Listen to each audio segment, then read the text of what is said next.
everyone, this is Cam with Modern Retro Renaissance. This is a video that I've been thinking about doing for quite a while. It's going to be my top 50 favorite games of all time. Emphasis on favorite. Purpose of the videos, I'm going to break it into 5 videos, 10 choices each, starting tonight with 50 through 41. Purpose is to share games I've loved and have made me love games more. I feel like lists like these, which I enjoy watching myself, speak volumes about who the person doing the video is as a gamer. By seeing the games that are our favorites, that we consider the best, it kind of shows what type of gamer we are, what really gets us excited when it comes to the hobby that we all love. My mix, just like my channel, is going to be a combination of modern and retro games, as you'll see. When it comes to music, it comes to movies, I have varying tastes, very eclectic tastes.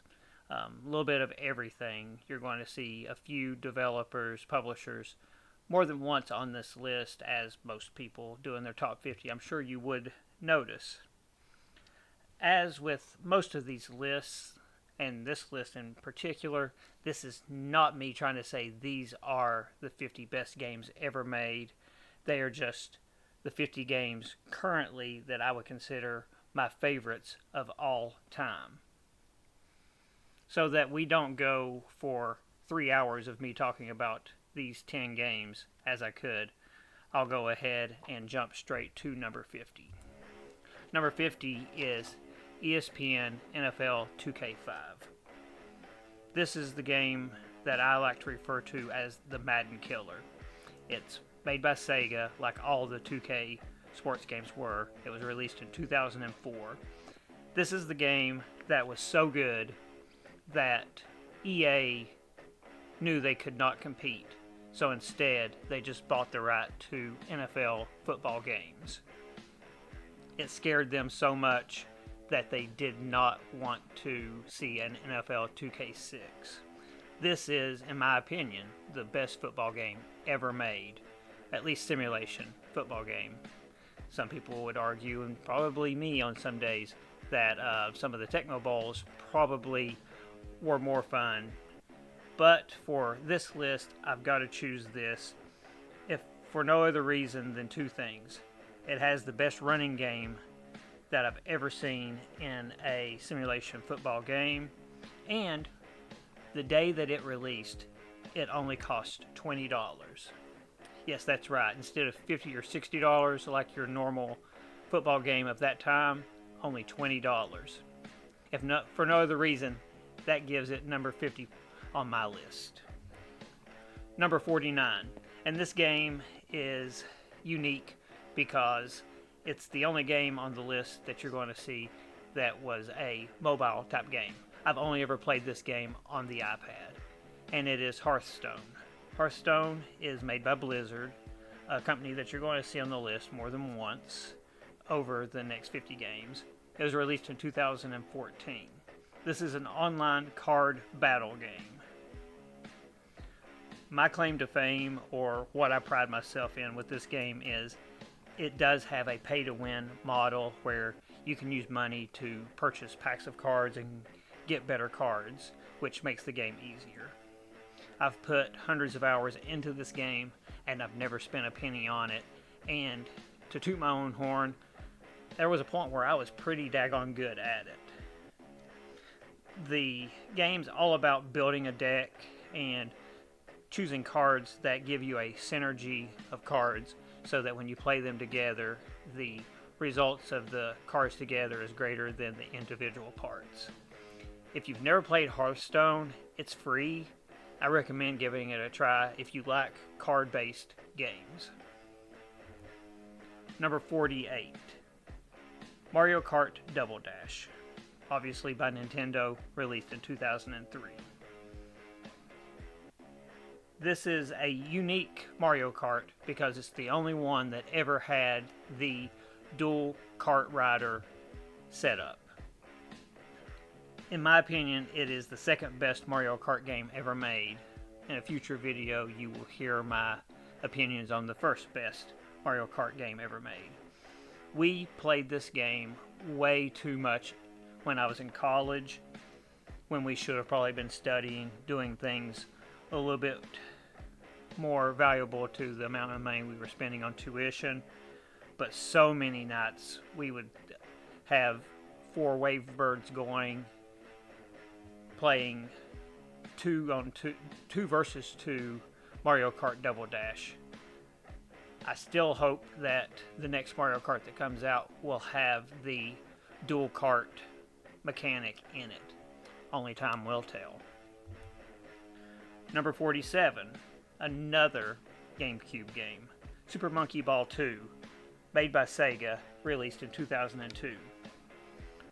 Super Monkey Ball 2 is known for really using that left GameCube analog stick for some very precise analog control, which was definitely needed for Monkey Ball because precision is the name of the game.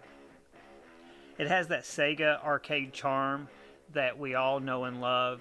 Games like this, like Crazy Taxi, if you've played them, you know it's great for a quick gaming session. If you've only got 10 minutes, you can definitely put 10 minutes into Super Monkey Ball and make some progress, feel like you've done something.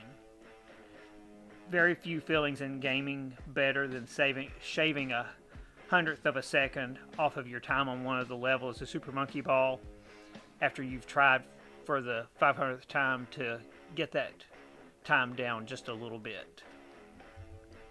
Number 46, Super Mario Bros. 2 by Nintendo, released 1988. Now, I know this is a bold statement, but as Nintendo Entertainment System Mario Bros. Go, I think this is better than Super Mario Bros. 3. I know I probably just had some people unsubscribe to me for saying such a heretical thing, but it's just how I feel. I've always really, really loved Super Mario Bros. 2. And I don't care what any of you say, and I'm sure somebody in the comments is going to say it, but Cam, it's not really a Super Mario Bros. Game. Well, it's a Mario Bros. Game for me, and that's all that matters. It's my list. If you don't like it, make your own list. A couple of things that are unique to it, things that we've seen in future 2D Mario games. It was the first one that had a character select screen, where you didn't just have to be Mario or Luigi. You could be Toad or Princess Peach. You see that a lot in the 2D Mario games these days. A couple of characters that it had that I've really missed in future Mario games were Mouser and Triclide, 2 of the bosses from the game. It also introduced to us characters that have persisted in the Mario universe. Without Mario Bros. 2, you would never have Shy Guy or Birdo, and they have become 2 of the fan favorites in the Mario universe. Number 45, Super Puzzle Fighter 2 Turbo, made by Capcom, released in 1996. This is my favorite puzzle game ever made. I don't even remember why I bought this game on the PlayStation back in the day, probably on a whim. It is infinitely playable. I can play this game for 15 or 20 minutes before I have to go to an appointment, or I can play it for 3 or 4 hours straight.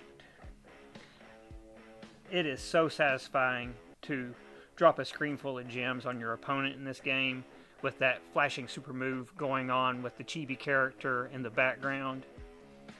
This game is just pure puzzling bliss. Number 44, one that most people will be familiar with. The original Contra on the NES.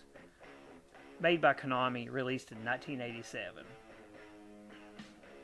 This is one of the few games from the original Nintendo era where the translation was better than the arcade original.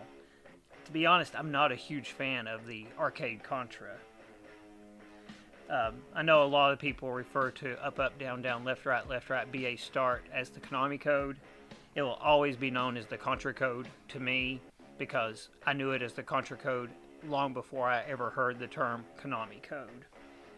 One of my claim to fame is when I was 7 or 8 years old, I was able to beat this game without using the Konami code or the Contra code.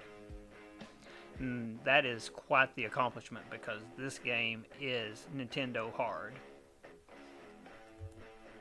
Number 43, Anander by Square, before it was Square Enix, released 1997. This is Square's take on the shoot-'em-up genre, and one of the greatest injustices ever done to video gaming is that Square never made another shoot-'em-up after Anander. It never got a sequel, which it so deserved. If you've watched my channel, you've seen me play this game before. You've heard me talk about this game before. The unique thing about it is the weapon stealing mechanic that they use. When you blow up certain ships, you can fly in and you can steal their weapon and use it. And each weapon has an alternate firing mode. Just a lot of strategy, learning. It's almost like a Mega Man game, and you have to learn which weapon works best for which scenario and prepare beforehand. The other thing about it is 3D polygons from the 32-bit era, and it still looks good, which a lot of 3D polygon games from that era have not aged very well. Anander is not one of those. It is still a joy to behold. Speaking of Mega Man, number 42 on my list is Mega Man 3 by Capcom, released in 1990. I picked this game over Mega Man 2 for nostalgia reasons. Mega Man 2 is an amazing game. To be, if I'm being honest, probably better than Mega Man 3. But me and my best friend growing up, whose name was Ricky Dale, got this game when it came out. And Rick's no longer with us. He passed away almost a decade ago. So this game definitely has nostalgia for me because whenever I see it, whenever I play it, I always think of my friend. We didn't have strategy guides back in 1990, so when we got this game, we had to learn the boss order with trial and error. So you would figure out a boss that you could beat with just the regular Mega Buster, get his weapon, then start playing the other stages, get to the boss, figure out does that weapon work on the boss. If not, go to the next stage, rinse and repeat. Finally, we were able to figure out the order of the bosses, and we were able to beat the game after quite a bit of time. Lastly for tonight, number 41 is Guardian Heroes by Treasure, released in 1996 for the Sega Saturn. This is my favorite hack and slash beat 'em up, and I make a distinction there, hack and slash beat 'em up versus regular beat 'em up, because of a game that will be on my list in another video. I love the RPG elements of this game and the supremely robust combo system that it has. You can do some high-flying combos where you get into the double, almost triple digits on your combo counter. This is just Treasure being Treasure. I love Treasure. I love their games. You'll see another game on this list by them. The game has branching paths and multiple endings, so there is a lot of replay value on the game. You can play through it in a couple of hours, no problem, if you really put your nose to the grindstone, but it is just so much fun.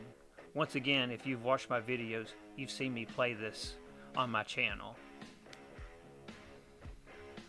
And that is my first 10 of my top 50, number 50 through number 41. I hope you all enjoyed. Comment in the comments below. Let me know what you thought of my choices. Do you think I'm crazy? Do you think that I'm a genius?